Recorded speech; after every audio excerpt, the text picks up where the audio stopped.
implementing certain operations on linked list data structure. So meron tayong mga operations na pwede i-perform. Ano yung mga pwede natin gawin sa linked list data structure natin? We can insert nodes in our linked list data structure. Pwede tayo mag-delete ng nodes sa ating linked list data structure. Although there are built-in operations for doing this sa Java, it's important that you guys understand ano yung nangyayari behind the curtain. Ano, para hindi lang tayo basta call ng mga built-in methods on performing, inserting nodes on linked list or deleting nodes. Alright? So, first, let's try to learn how to insert data sa ating linked list. There are three ways on how we can do this. There are three ways how we can insert data sa linked list. We can insert data or nodes in our linked list at the end of the list. We can insert nodes at the beginning of the list. We can insert nodes anywhere in the list. So let's say we have an existing linked list data structure. Alright?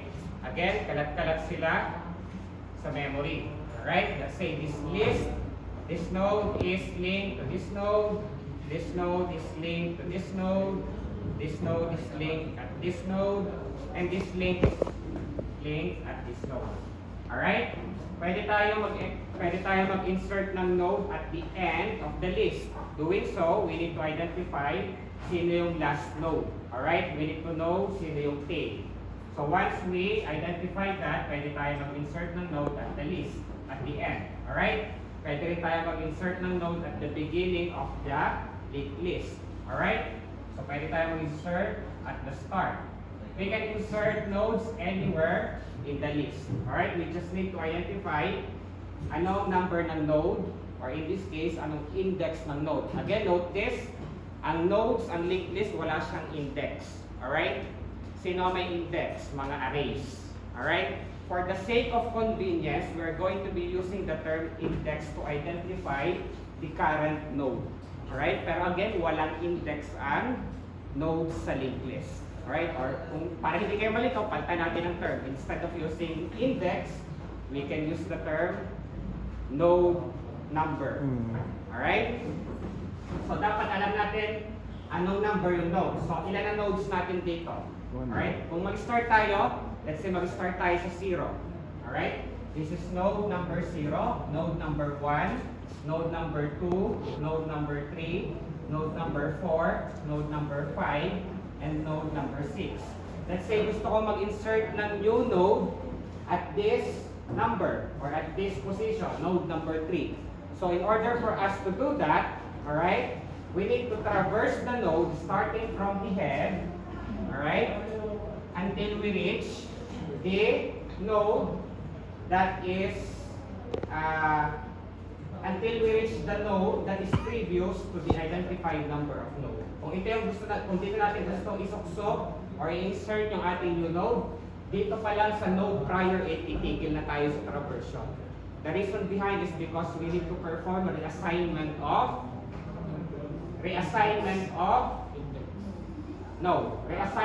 memory addresses. Alright, mamaya mas nilinawin ko ito. Alright, for now, let's start implementing how we can insert nodes in our list. Unahin muna natin, inserting nodes at the end of the list. So first, we need a class. Tulad ng ginawa natin kanina, we need a class for creating node objects. So again, tulad natin dito, class node. Alright? Then, ang node may dalawang part. Again, it has a data and a pointer. Pwede kayo mag-experiment, pwede ang data nyo, ang laman ay string, pwede character, pwede float, pwede boolean. It can even contain other objects. Alright? In this case, int na lang ang gagamitin natin. So, int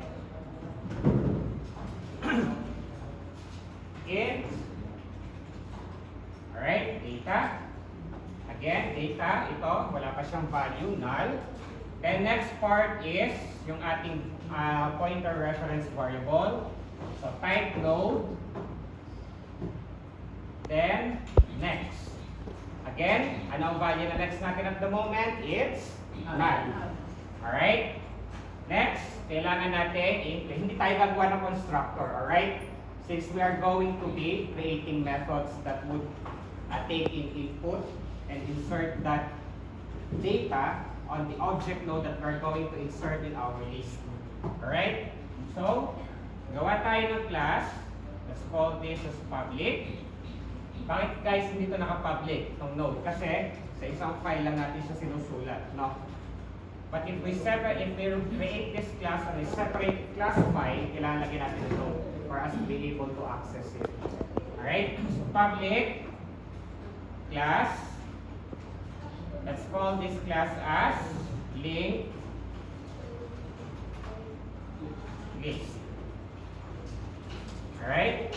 Sa loob ng class na ito, dito tayo mag-define ng mga attributes at methods na kailangan natin in implementing the operation. First, ano yung attribute na kailangan ng ating linked list object?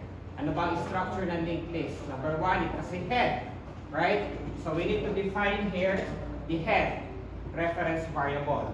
So of type node, alright, gawa tayo ng isang head reference variable. At the moment, this is containing none. Ano? Next, next, gawa tayo ng ating first method.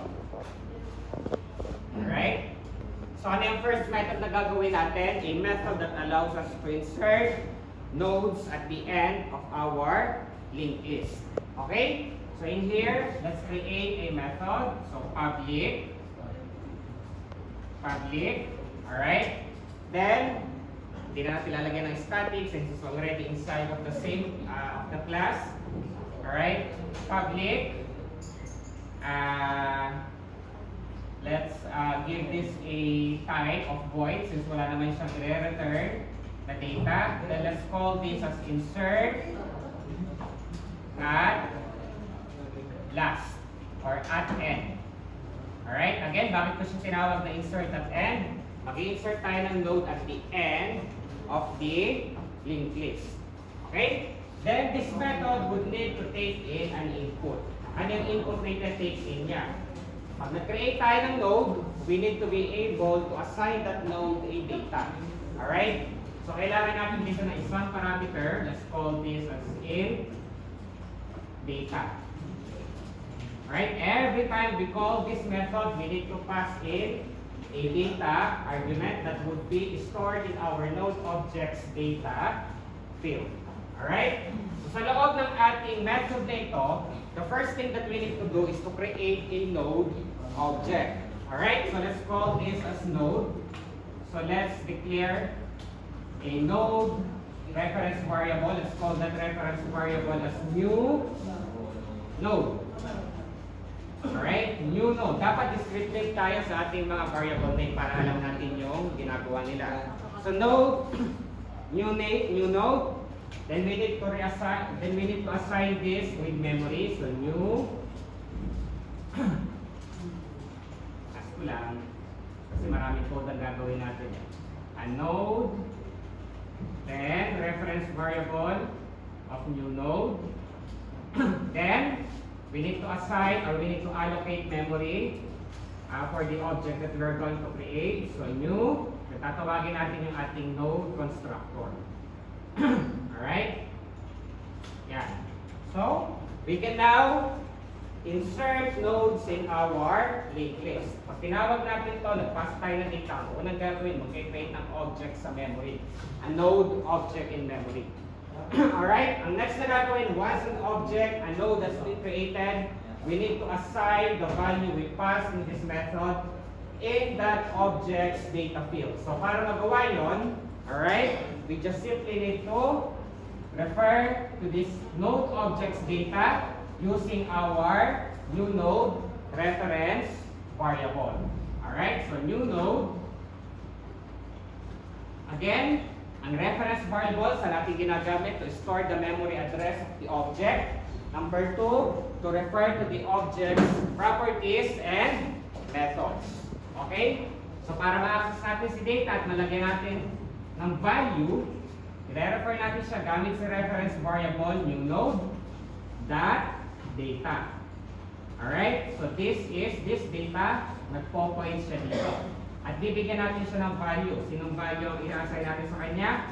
Yung value na pinasa natin sa method na ito when we call it in our main method. Alright? So data. Okay? Yan. So itong data na ito, yung value nito. Itong data na ito, this is referring to the data field. Because we need our node object to have a value. Alright? So after assigning data, okay, ano currently ang value ng ating next? Ano ang value ng next natin at the moment? It's null.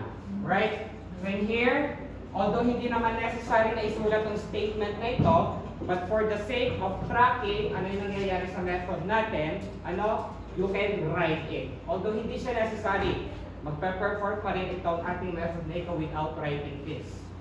Pero, for the sake of understanding ano yung nangyayari, we can simply write it. You know that next is equal to none. Alright? Para alam natin, okay, at the moment, si next pointer is null. Alright? Kung nag-create tayo ng object, ilagyan natin ng value, let's say value is 7. At the moment, alam ko, ang memory address na nakakontain sa pointer nito is null. Wala. Alright? Now, there are cases, two cases, when we are inserting nodes at our list. Pwede mag-insert tayo, maaaring ang first case, sa linked list natin, ang unang node na i-insert natin ay first node. Meaning to say, there are no other nodes yet. Ito yung first node na i-insert natin sa linked list natin. Yun yung first case. Alright? What is the second case? Maaaring mag-i-insert tayo ng node at the end of the list and there are already existing nodes. Alright? Nakuha ba? Ang first case is, mag-create tayo ng new node. At yung new node na yun, ang unang node, wala pang ibang nag-exist na node. The second case, nag-insert tayo ng node, but there are already other nodes existing. So, okay? Paano sa first case? What if yung i-insert nating node ay yung first node pa lang? Alright? So, we need to implement here a condition. Okay? So, if, alright, if head is equal to null. Alright? Bakit tayo meron ganitong condition? Because we need to know if yung node na i-insert natin ang first node. If ang head natin is equal to null, meaning to say wala pa nag-e-exist sa node, na ibang node. Right? The thing that we're going to insert will be the first node. Alright? That is only if yung head reference variable natin is equal to null. There are other no nodes yet in the linked list. Anong gagawin natin if this is the case? So, we need to, so kung tayo mag-create ng first object, alright, we need to assign this first node object as value. We need to assign the memory address of this first object as value to our head reference variable. Alright? Again, bakit natin kailangan ilagay siya sa head? Because the head always contain the memory address of the first node. Hindi ng second, hindi ng third, always ng first node. Alright? So, we just simply assign it here. Head is equal to sino? Head will be equal to, very good, new node. Para yung head natin, mag-point siya sa first node object natin. Alright, every time we refer to our head, it will always point to the first node object in memory. Okay? This only happens kung ito yung first object sa linked list natin, node object. What if, okay, what if may mga other nodes na nag-exist? This is the case 2. Let's say meron na let's say there are already 4 existing nodes. Alright? So meron tayong node A, node B, node C, node D. So meaning to say, if we insert a new node here, alright? If we insert a new node here, then we need to traverse. Alright? We need to traverse all the nodes starting from the head until we reach the tail. And then we need to perform some reassignment of values. Okay? So in order for us to traverse our linked list, meron tayong kailangan isang variable. We need a variable that would be able to move from node to node until it reaches the last node. Okay? You can call that variable maybe as temporary variable. Alright? So, anong gagawin ng temporary variable natin? This is used for traversing the node starting from the head until it reaches the tail. And when it reaches the tail, okay, kailangan i-assign sa pointer ng ating last node yung memory address ng ating new node. Alright? So in order for us to do that, first gagawa tayo ng ating temporary variable. Alright, temporary reference variable. So inside of our else, so if else, okay, if else, gawa tayo ng reference variable of type node. Let's call this variable as temporary. Alright?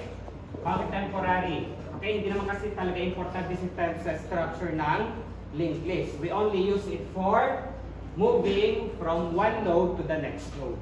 Alright? Hindi affected yung structure. Hindi natin pwedeng gamitin si head to move from node to node. Kasi nga si head laging dapat nasa first node naka-point. Alright? So, paano tayo ngayon? What will be the value of our node temp? Sino ang value ng ating node temp kung tayo mag-start sa head? You see? Of course, the head. So, node temp is equals to head. Alright? So, itong head natin, head is currently pointing to the memory address of the first object.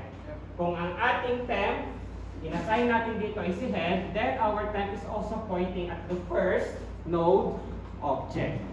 Okay, yung parang pinag-aralan natin, we have several reference variable pointing at the same object. No, pwedeng si person A, naka-point sa memory address, pwedeng si person B, naka-point sa memory address ni person A, si person B, si person C, naka-point sa memory address ni person B, no? And they are pointing both at the same object. Alright, so node temp is equals to head. Since dito tayo, mag-i-start ng traversal. Next, we need to perform the actual traversal. Pag sinabi kong traversal, ibig sabihin lang nito, we are moving from one node to the next node, to the next node, to the next node. Alright, so ang gagamitin natin dito is while loop.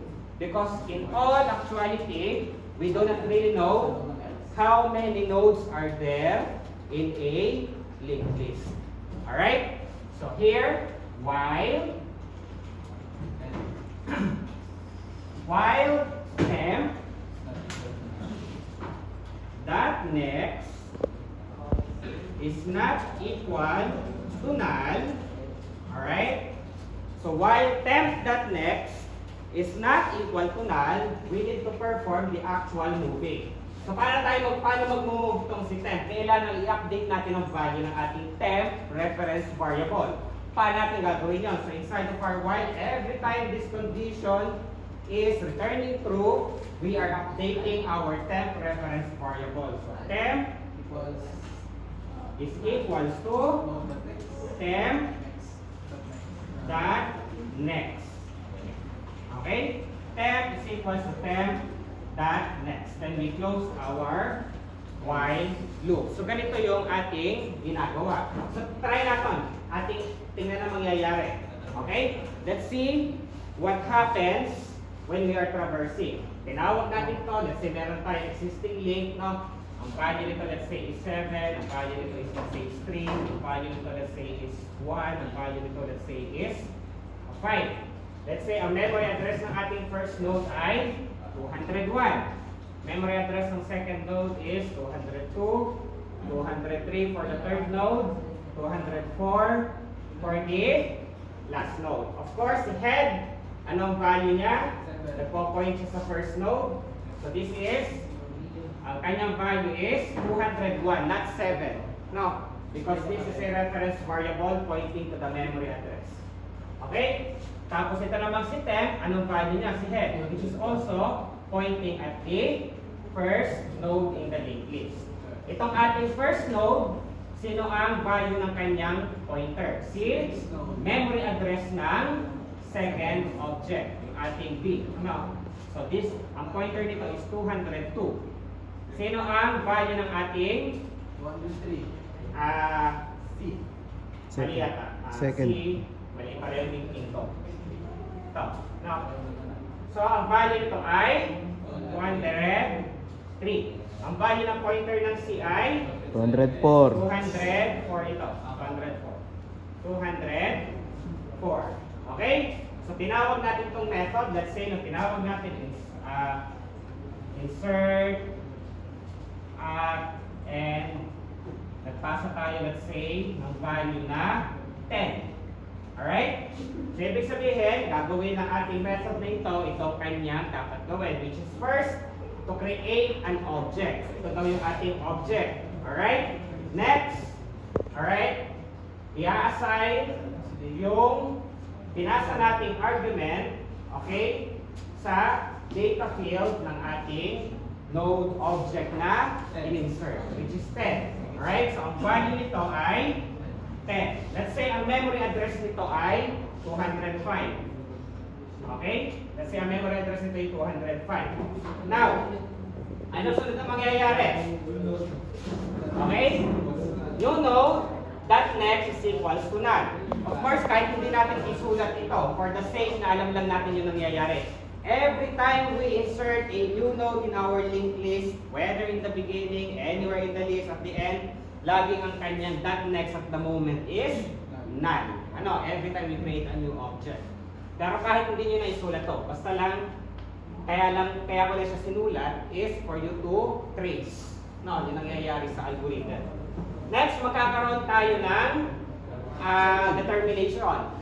We will determine if yung node na i-insert natin is yung first node or if there are already existing node.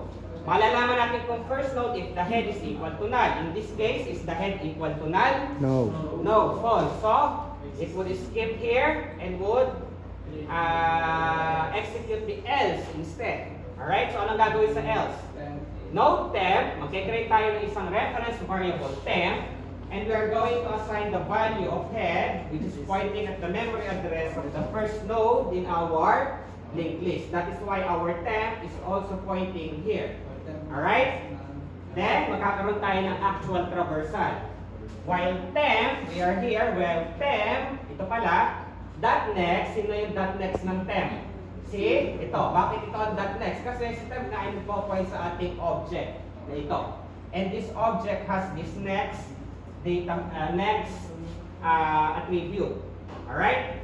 So while temp.next is not equal to null, yung bang ating temp.next is not equal to null, this is true. Alright? Bakit siya true? Kasi meron naman talagang value to. Since this is true, we need to perform updating of our reference variables value. So yung ating temp, ang magiging value niya ngayon ay sino? Si 202. Previously, ang value niya si head, which is 201. Now, nung nagkaroon tayo ng updating, ang value niya ngayon is 202. Memory address. And we all know that 202 is pointing here at the second object. Kaya si temp natin, starting here, okay, so first element, nag-move to the second object. Nandito na ngayon si temp. Alright, bakit siya nandito ngayon? Dahil nito. We use this to move from object to object. Then, balik ulit tayo sa while. Temp.next is temp.next not equal to null. Nandito tayo. This is true pa rin. Alright? It is still not equal to null. Since not equal to null, we again update our temp. Anong value niya? Temp.next. Sino si temp.next? Si 203. Sino si 203? Kanina siya nagpo-point dito sa third object.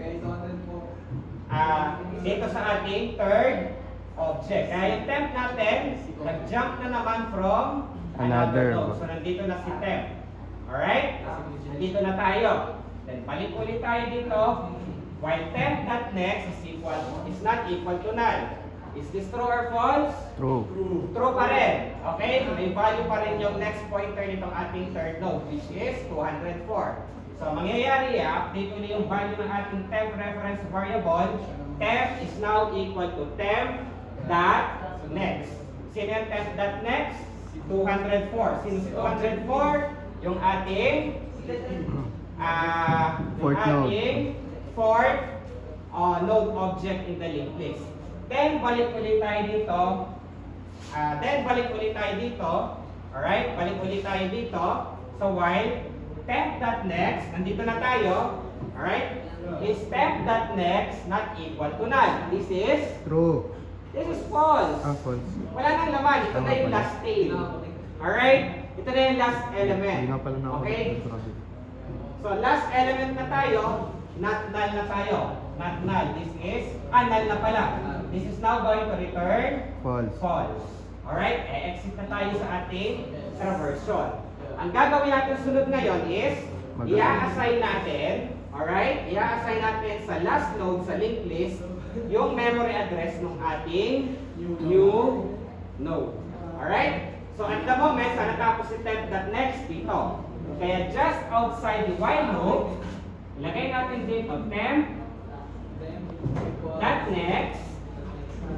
is now equal to memory address. Ito na ngayon ang memory address nito si new node. Ito yung ating new node.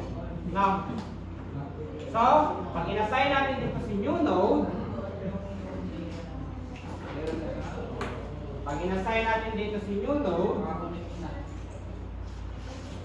then, itong ating previous state, alright, hindi na siya previous state. Now, dito na si 245, ito na ang ating new node.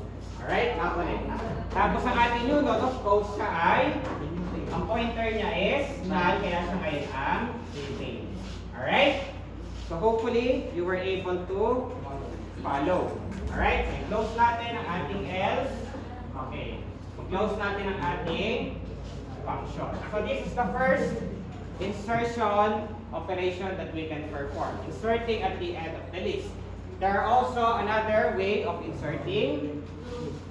Okay? Inserting at the beginning of the list. Ito ginawa natin sa end ng list tayo nag-insert. What if we want to create a new list, a new node. The beginning.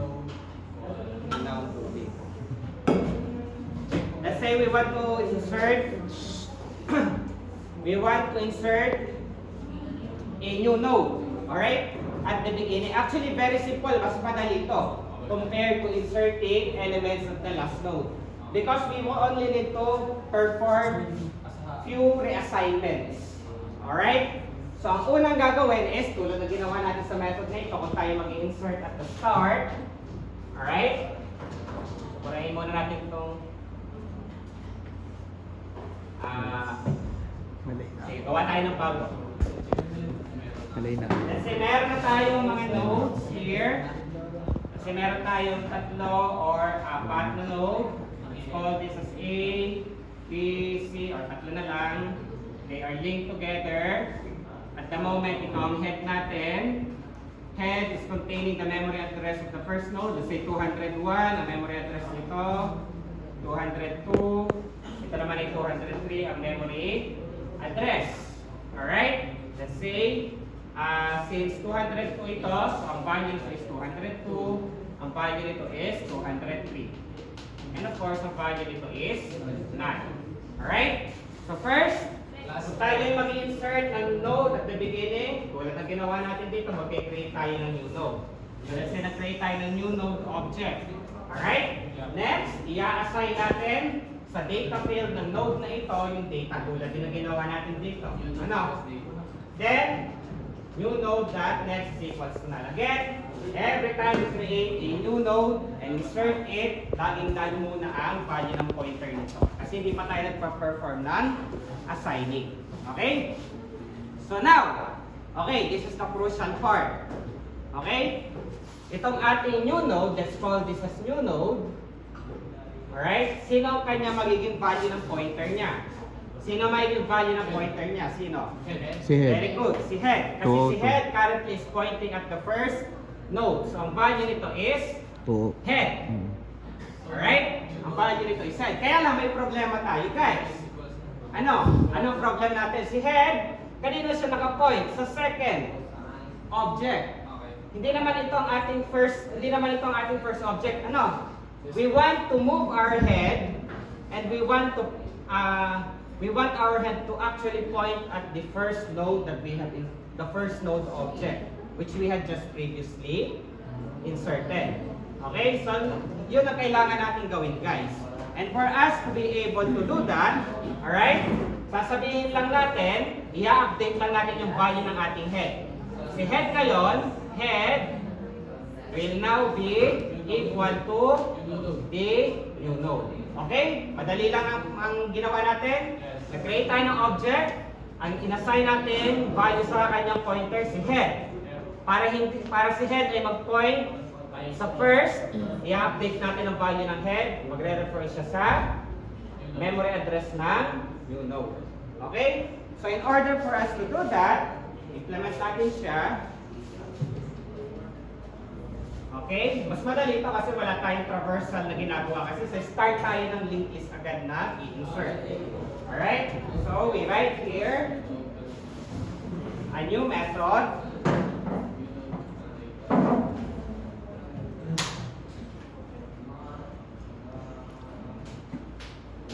Okay, let's call this as public. No, we're creating method, not class. Public void. Tawagin natin itong insert start. Okay? Then we need to this method takes in a value. Ano yung value niya? Int data. Yan nito. Right? Int data. Yan. Okay? Tulad ng ginawa natin dito, we need to create a new node. So node, new node is equal to, allocate tayo na memory, new node. Ating constructor. Alright, so ito gagawin natin, i-assign natin yung data na pinasa natin sa data field ng ating node object. So, new node that data, okay, equals data. Alright? Ito, kahit isulat nyo, kahit hindi, gagana pa rin. Pero for the sake na matrace natin na nangyayari, let's write it. New node that next equals null. Alright? So, anong gagawin natin ngayon? So, let's say, tulad ng ginawa natin kanina, ito yung ating mga list. Alright? They are already linked together. Okay? At the moment, ito ang head. Alright? So, tinawag natin to. Okay? Nag-create ng new node with memory address.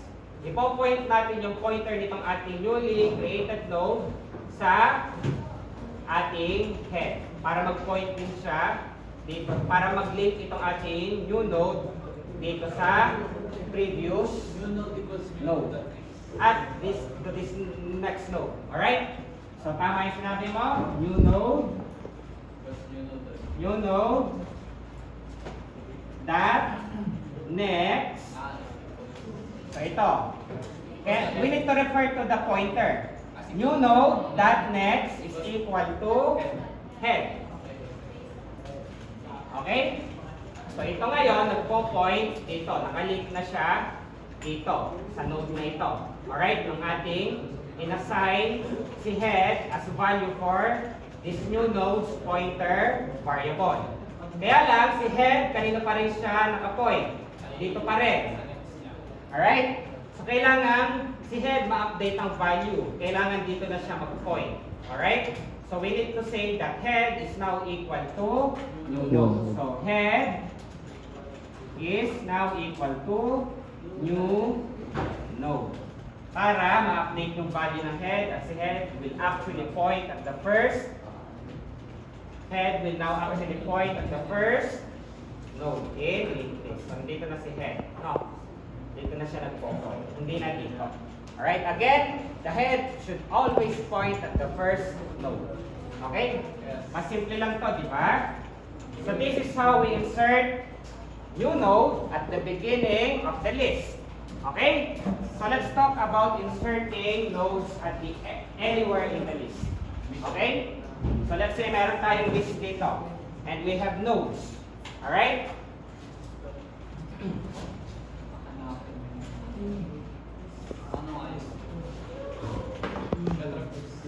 Kailangan mo muna, magta-traverse muna siya. Hindi ka pa ba nangangalan?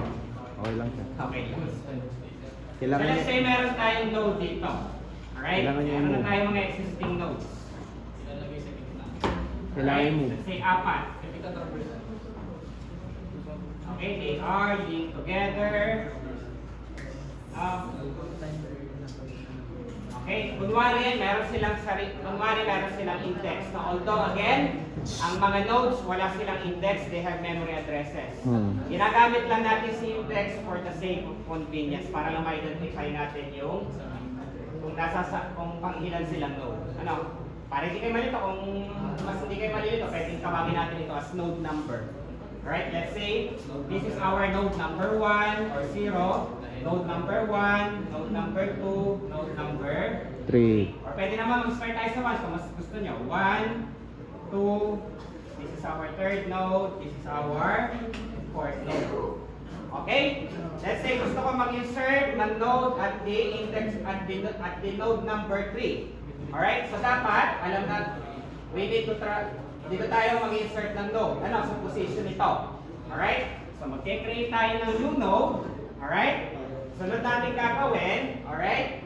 We need to reach the node previous this. Dapat dito palang titigil na tayo. Kasi dito natin ilalagay yung new node. So hanggang saan yung itatraverse natin? One node minus 1. D. So index minus 1 or number node minus 1. Ito yung ating number node, 3. So minus 1, 2. Para dito pa lang titigil na tayo sa pag-traverse. Ano? Once tumigil tayo sa number 2, anong gagawin natin? Yung reference variable, yung point na reference variable nito, Magpo-point sa new minus node. 1, i-assign natin kanino? Sa Sa- new node. mm. So dito ngayon ito, i-assign natin sa new node. Alright? Bakit natin i-assign? Para mag-link ito, siya mag-link dito. Alright? Ito naman, hindi na siya mag-link dito. Tapos, once ma-assign natin, once we assign yung value ng pointer nitong node na ito, on a newly created node, i-update natin yung value ng pointer nito. Yung value nito should now be the memory address of the new node. Alright?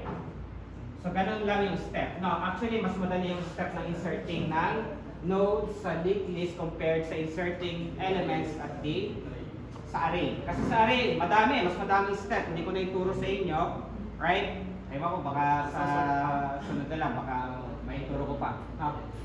Pero pagka sa array, gagawa ka ng panibagong array, no? Kokopyahin mo lahat ng elements from the old array to the new array, tapos perform ka ng shifting of the elements. So mas madami, mas komplikado. Dito, magre-reassign ka lang ng values ng mga pointers. Alright? At isang traversal. So magta-traverse ka lang din reassignment of indexes. Alright? Now, implement natin to sa Java. So gawa tayo ng method that allows us to insert nodes anywhere in the Pwede na list. na iyo. Okay? So let's call this node or let's call this method public void. Tawagin na lang natin siyang insert at or pwede nyo lagay at anywhere. At any. Dito na lang, at. Okay? So, this time, dalawang parameter yung kailangan natin ipasa. Yung first parameter is yung node number. Yung number ng node na i-insert natin yung new node. Or you can refer to it as index. Kung saan kayo mas hindi nalilito. Ano? Index or node number. Alright? Pero again, just take note, walang index ang ating mga nodes. So, they have memory addresses.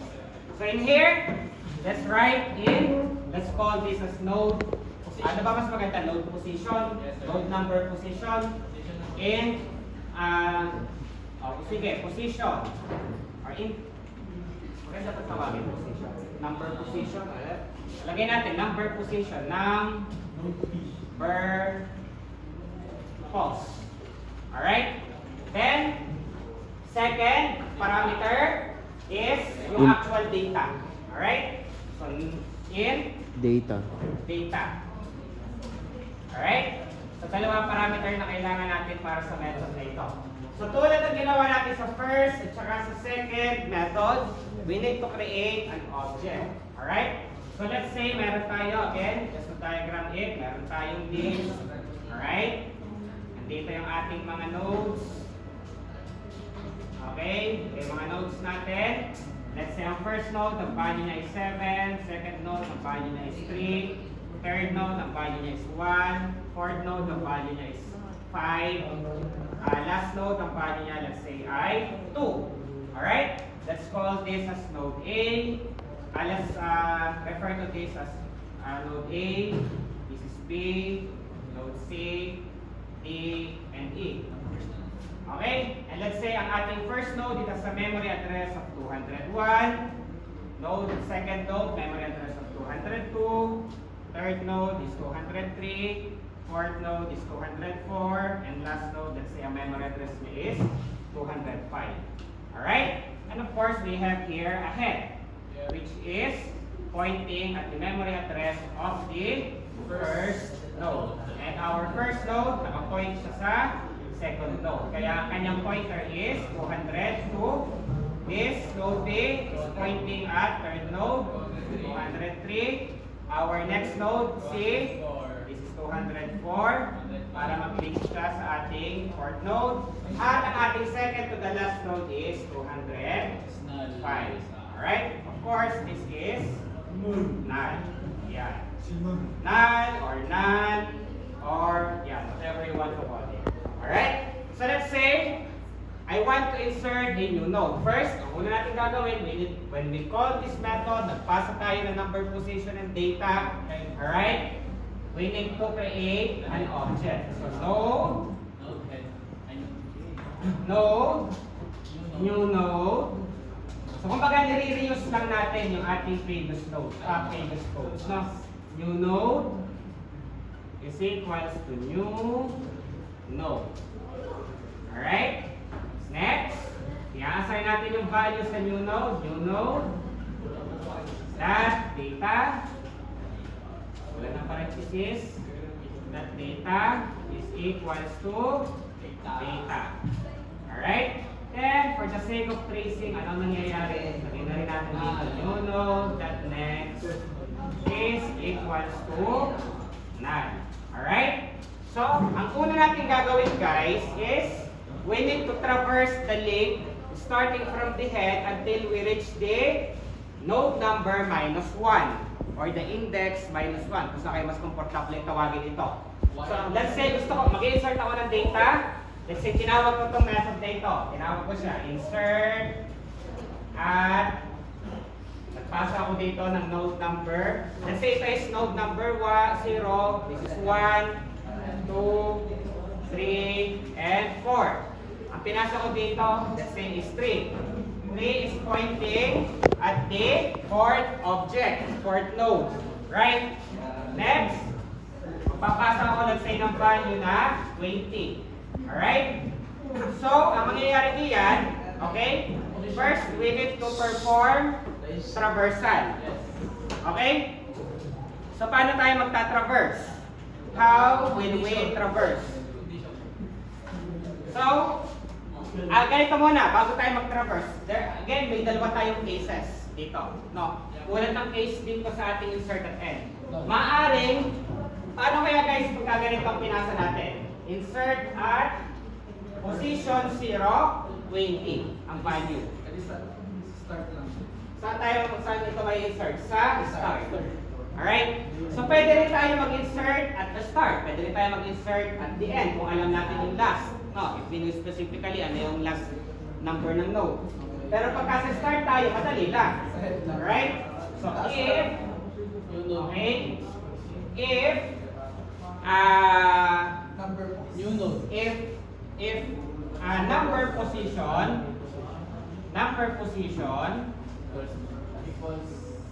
number pos is equals to 0, alright? Tatawagin lang natin yung ating insert at start method. Alright? So we just simply call insert at start. Alright? Then, syempre, kailangan natin magpasa ng value. Sino yung value na ipapasa natin? Si data. Alright? So, si data. So, we write here, data. So, yun lang, no? Pagka ito yung ating first case, sa beginning tayo, tatawagin lang natin itong insert at start. Alright? And, kung hindi naman tayo sa beginning, alright, kailangan mag-perform tayo dito ng traversal. Kaya lang again, pagka tayo magpa-perform ng traversal, kailangan natin ng isang temporary variable that will move from node to node. Alright, kasi hindi natin pwede gamitin si head para mag-move from node to node. Otherwise, hindi siya po-point sa first node. Kaya kailangan gumawa tayo, let's say, ng isang temporary variable. Let's call this as temp. Alright? Itong temp na ito magpo-point sa head. Alright? Kaya ito ay magpo-point sa first head. First head. Sa first node. Okay? So, inside that else, gawa tayo isang reference temporary variable node. Let's call this as temp is equal to sino? Head. Alright? Kasi lagi tayo nag-start ng traversal sa head. Alright? Next, mag-i-implement tayo ngayon ng traversal. Ngayon, ang gagamitin natin looping in this case is for, hindi na while. Bakit for na? Kasi nag-assign na tayo, nag-specify na tayo ng position eh. Kumbaga meron na tayong number that we can use to increment. Alright, the traversal. So in here, for, so in I is equals to 0. If I is less than, let's say ang pinasa natin ditong number position ay 3, kailangan hanggang dito lang ang ma-reach nating node. Kasi pagka na-reach natin itong node na ito, magpa-perform na tayo ng reassignment of pointers. So if in I is equal to 0, I is less than Number position. number pos Minus 1. very good, number pos minus 1 para hanggang dito lang yung ma-reach ng traversal. I Then, ipe-perform yung body ng 4, then i-increment si I. I. Alright? Anong gagawin natin sa body ng ating 4? First, tulad ng ginawa natin sa traversal, magka-traverse tayo. I-update natin sino? Yung value ng ating temp. So, temp, i-update natin, paano natin i-update? Temp is equals to temp dot next.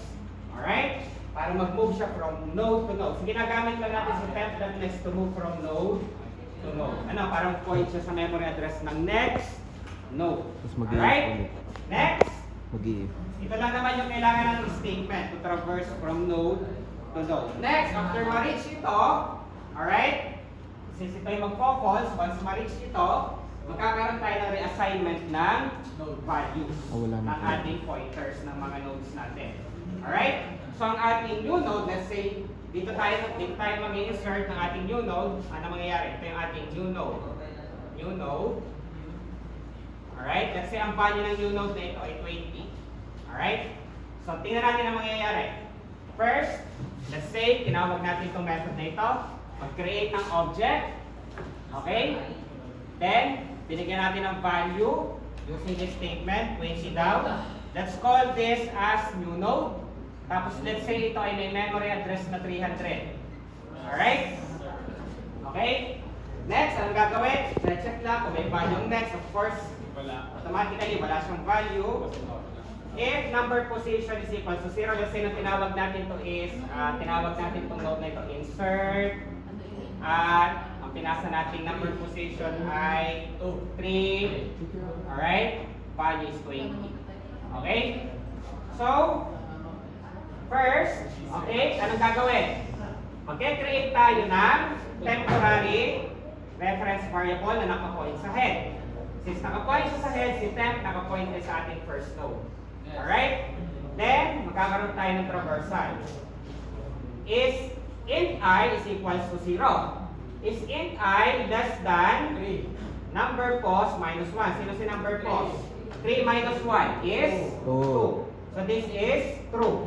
Alright, since true siya, execute to. Ang gagawin sa temp natin ngayon, i-update.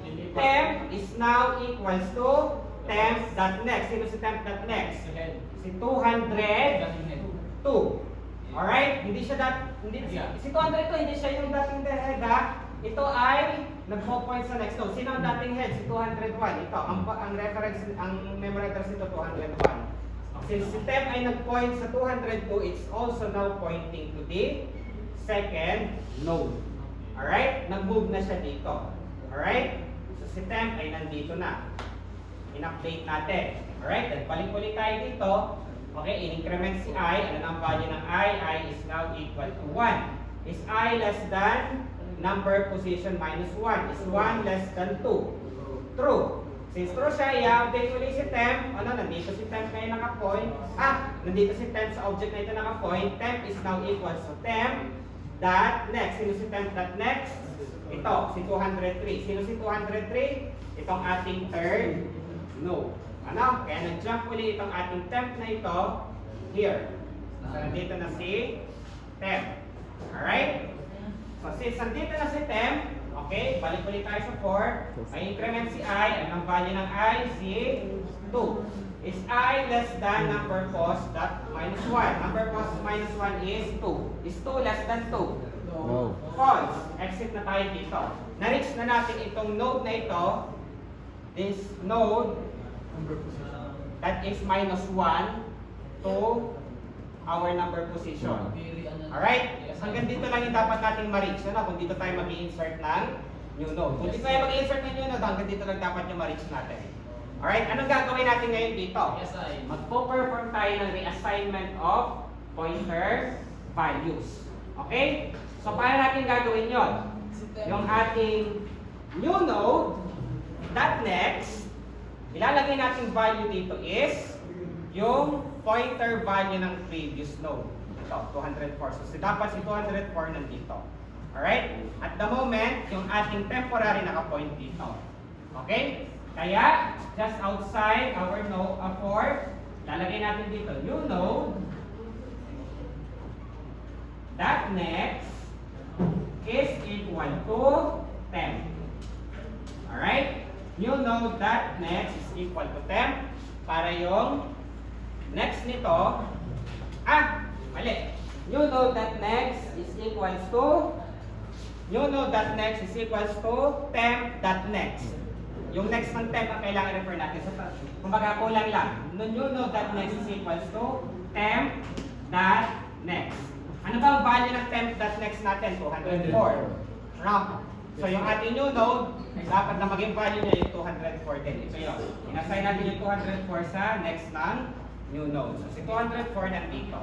Kaya yung ating new node, siya na ngayon yung nagpo-point dito sa ating Sunod. Ano? Tapos itong ating previous node, di na siya nagpo-point.